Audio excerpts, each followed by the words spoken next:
ولیوں کے پاس ہر ایک کو انٹری ہے، مگر ولیوں کا طریقہ شریعت چھوڑنا نہیں ہے۔ شریعت جو نہیں اپنایا نا، جو شریعت پہ عمل نہیں کرتا ہے، ولیوں کے پاس ان کو بھی انٹری ہے۔ شریعت پہ عمل کرنے والا بھی آئے، شریعت پہ عمل نہیں کرنے والا بھی آئے، اجازت سب کو ہے، ہکال نہیں دیتے۔ کافر بھی آ جائے سب کو انٹری ہے، پرمیشن سب کو ہے۔ لیکن ولیوں کا طریقہ یہ، ارے بابا وہ مفتی صاحبوں کے باتوں کو چھوڑ جی، ارے میرے پاشا وہ مل صاحبوں کے باتوں کو چھوڑ، وہ اونچے پینچوں کو چھوڑ، وہ داڑھی رکھنے کو چھوڑ، وہ سب وہ چھوڑ، نہیں نہیں نہیں۔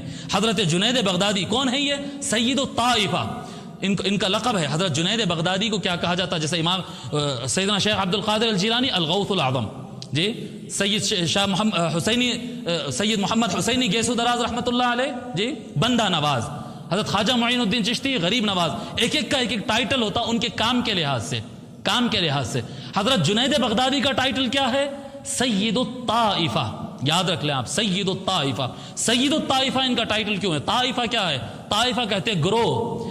طریقت کے میدان میں چلنے والا جو گروہ ہے، ان کے سب سے بڑے امام اعظم جنید بغدادی ہے۔ طریقت کے میدان میں چلنے والا، میں آپ کو بتا رہا ہوں، دنیا کے کئی کونے ایسے ہیں جہاں پر اہل العلم حضور غوث پاک رضی اللہ تعالیٰ عنہ کی طریقت کو نہیں مانتے ہیں، ایسے لوگ، مگر جنید بغدادی کو مانتے ہیں۔ سلفیہ لوگ، سعودیہ کی اور حکومت قطر کی آفیشل کتابوں کی بات کر رہا ہوں، آفیشل کتابوں کی بات، کہ کہتے ہیں طریقت اور تصوف گمراہی ہے۔ ان کے پاس تو گمراہی ہے نا، طریقت اور تصوف گمراہی ہے، ہاں، مگر جو طریقت اور تصوف جنید بغدادی بتاتے ہیں اس سے ہم کو اختلاف نہیں ہے۔ سمجھ میں آ رہی بات؟ اہل تصوف کا میتھڈ، جیسے جو حنفیوں کے پاس سب سے بڑے امام کون ہے؟ امام اعظم ابو حنیفہ۔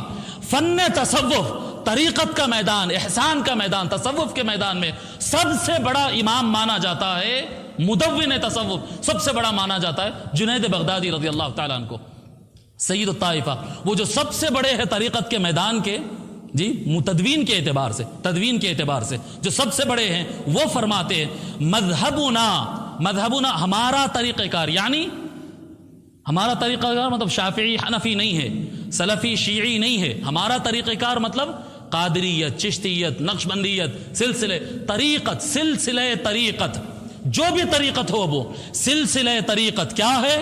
مقید بالکتاب والسنہ۔ طریقت کا میدان، خانقاہی نظام، یہ قرآن اور سنت کے ساتھ کنیکٹڈ ہے، اس میں بدا ہوا ہے۔ فمن لم يقرأ القرآن ويكتب الحديث لا يقتدى به في طريقنا۔ جو انسان قرآن نہیں پڑھتا ہے، حدیث کو نوٹ نہیں کرتا ہے، حدیث نہیں لکھتا ہے، میدان طریقت میں اس کو مرشد نہیں بنایا جاتا۔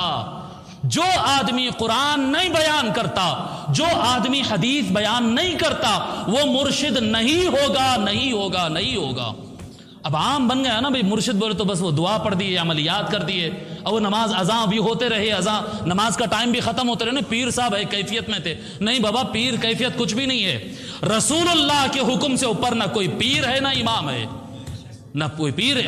اب طریقت کے میدان کے سب سے بڑے آدمی یہ بات بتا رہے ہیں، جو مرشد، جو خود کو مرشد کہے اور وہ قرآن اور حدیث اپنے مریدوں کو نہیں بتاتا ہو، نہیں پڑھتا ہو، وہ مرشد نہیں ہے، وہ ہمارے طریقت اور تصوف کا آدمی نہیں ہے، ہمارے تصوف میں لازم ہے۔